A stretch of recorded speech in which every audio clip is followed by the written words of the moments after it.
Ghost with Cats, Chapter 12, Preparing for Christmas. After dropping her parcels at the mailing center, Annie decided she needed comfort food. The realization of how horrible both their worlds were, so close to her favorite holiday and the anniversary of her worst memory, disturbed her. It was a nightmare, to be sure. She pulled into a beverage kiosk with a drive-through and ordered 2 Valencia mochachinos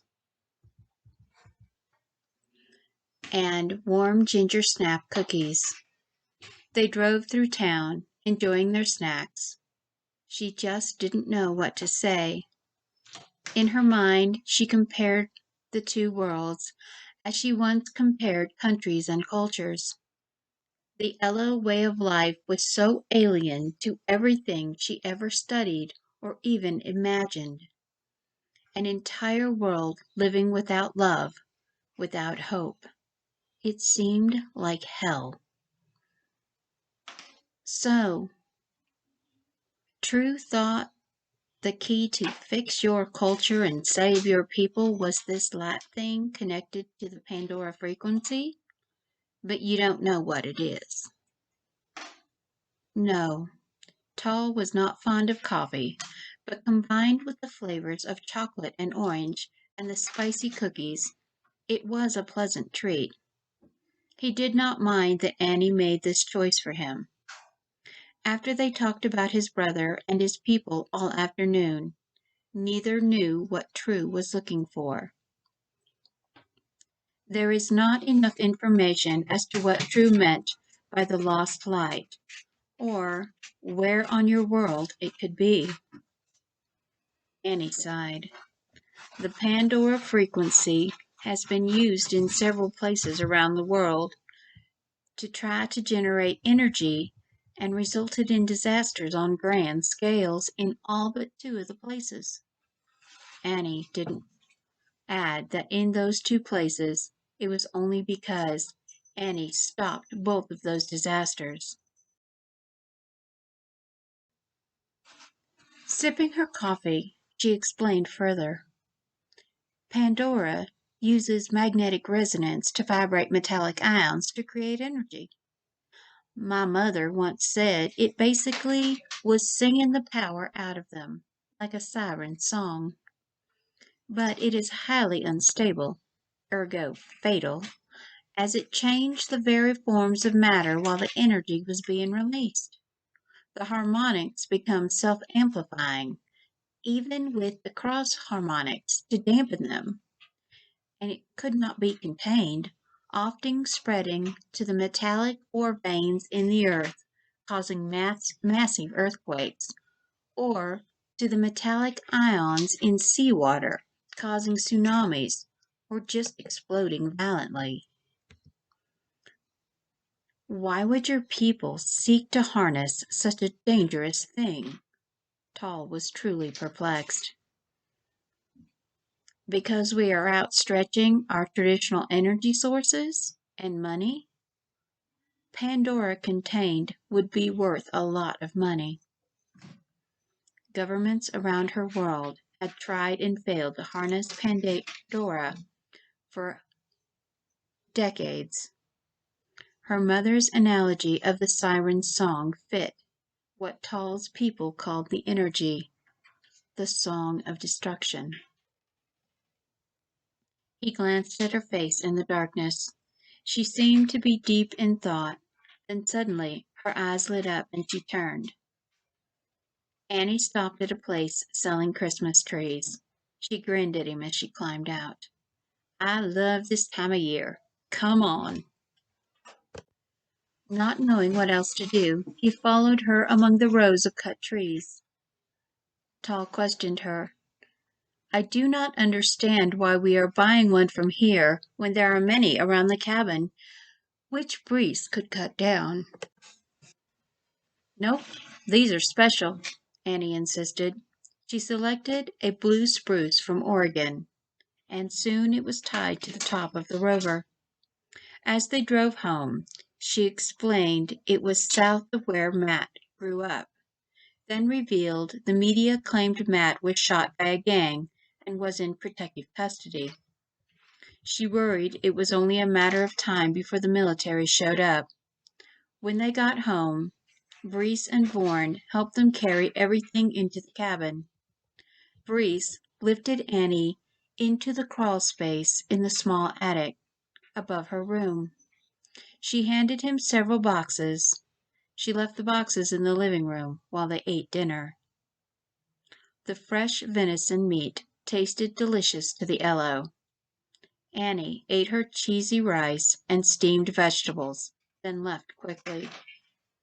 She really did dislike the smell of rare meat. They could hear her moving around in the living room. "How was your day, master?" Vaughan inquired politely in their language. "We went to many shops and talked much, trying to solve the mystery of what my brother meant for me to search for and find on this world. We could not figure it out."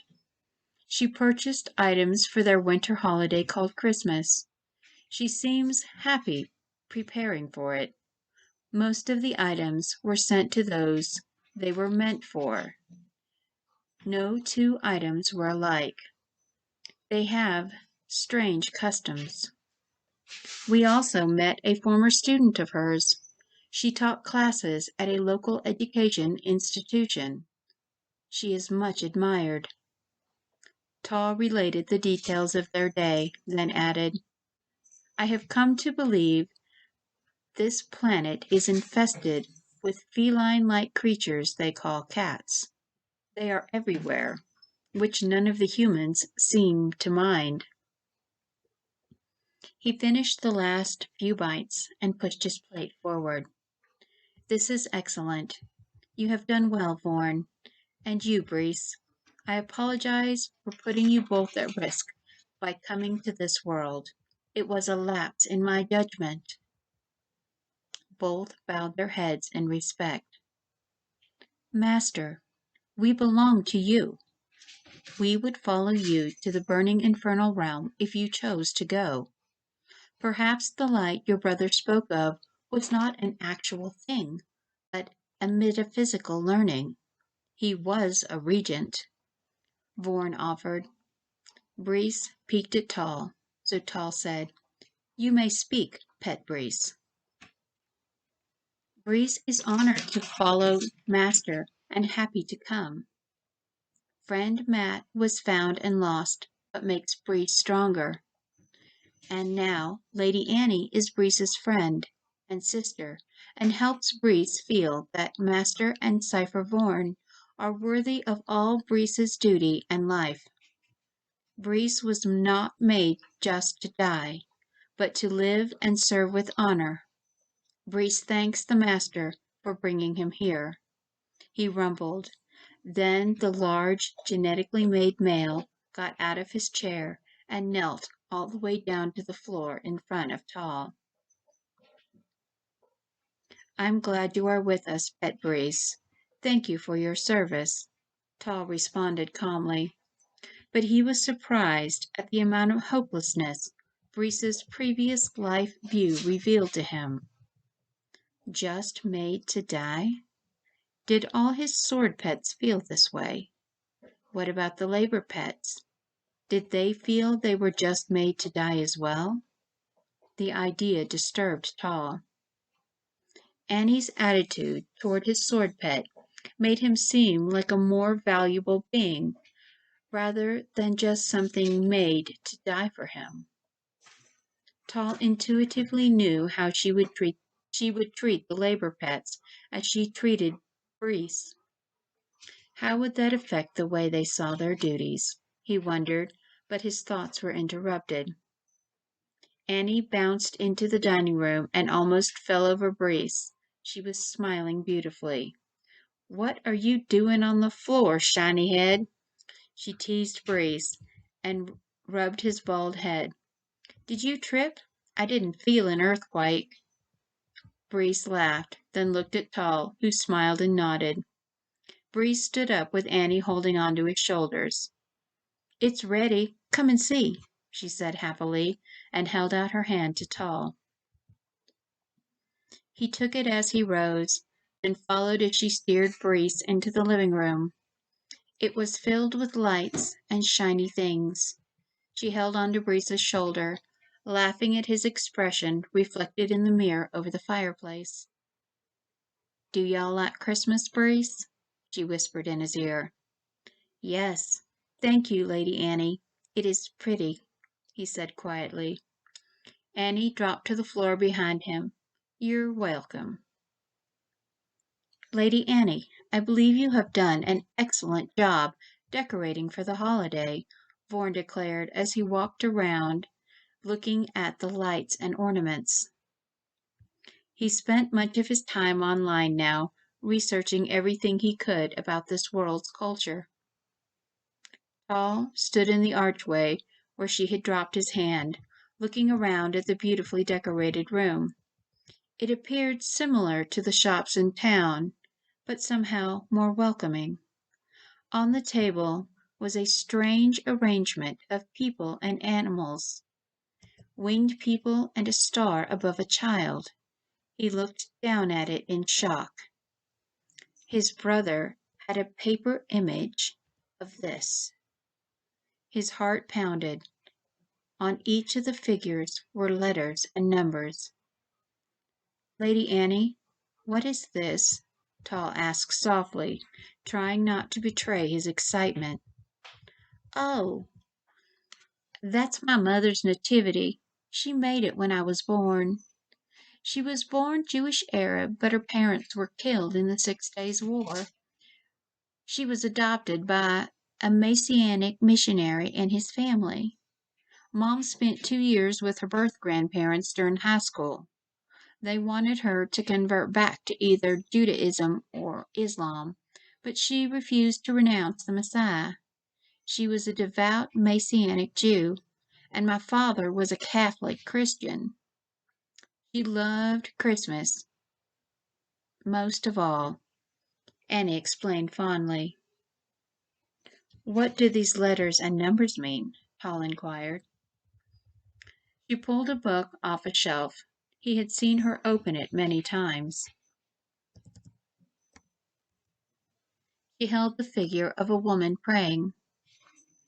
"They are the books, chapters, and verses of the Bible where the character story is found. This is Mary, mother of Jesus." She opened to the book of Matthew. Tall read about the Annunciation. Annie showed him how to look up the characters. He sat on the floor reading about them for the next 2 hours. At midnight, Tall was still reading her mother's Bible. Annie looked down at him curiously from the loft. He had never shown any real interest in anything of her world's history that did not have to do with war or weapons until now. 2 of the neighbor's cats were laying on her bed. She curled up to sleep and thought of her guest and their strangely horrible culture. She felt bad for them. She prayed that compassion and love would find their way back to their people.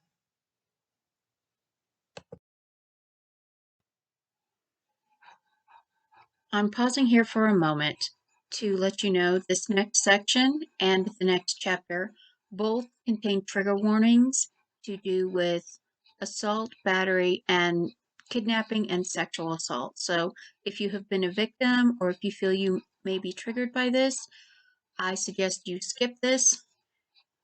Thank you. Before dawn, Annie couldn't wake from her nightmare. Her parents were murdered, and she did not know where she was. The only thing she knew was her fiancé had betrayed her, her family, and his people unto death, and it was almost Christmas, her birthday. Hadif was holding her head under freezing water. Then he was laughing and taunting her and letting his companions take their turns with her. She was beaten and being assaulted, and buckets of ice water were thrown on her to wake her every time she passed out from the pain. They would ask her if she were willing to work on the device. She would refuse, and it would begin again. She screamed, fighting to escape, until a pair of strong arms reached into her dream and held her protectively. Finally, she was able to wake up. Tal was holding her.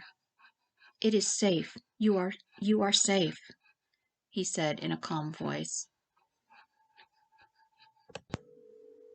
Vorn was on the stair. She could hear Breeze heavily pacing downstairs. She sobbed for several minutes before she regained her composure enough to speak. "I'm so sorry," she whispered through her tears. "I shouldn't have decorated. I shouldn't have tried. I know better. I love Christmas so much, and I wanted y'all to have a nice Christmas before you go home. But I just can't." "My lady, who has caused you such harm? What has happened that every night you dream such terror?" Tal asked. He started to release her, but Vorn gave him a slight shake of the head and impressed to Tal that he should continue to hold her. Tal had never comforted someone so distraught before. He felt completely incapable. It was a new and strangely unnerving experience for him.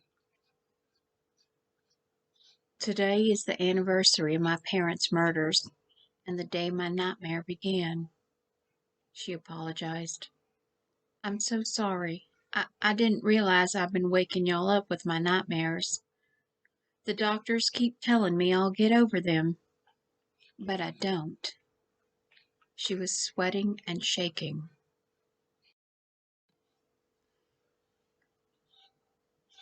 "Come downstairs, have a cup of coffee, and tell us. You asked the master yesterday if we would look at you any differently. I promise we will not. You are trying so hard. How can we see you as anything but courageous?" Vorn reassured her. Annie looked up at him, then back at Tal, who nodded. She wrapped her robe around herself shakily. As they started down the stairs, she gathered some clothing. "I'm going to take a quick shower," she announced quietly. Then she locked herself in the bathroom for many minutes with the water running, but they could hear her crying. Vorn made the coffee for Annie while Tal spoke quietly to him and Breeze in their language. "Lady Annie is about to tell us about a very difficult time in her life. She was made to suffer greatly by one she held great affection for. He was a deceiver.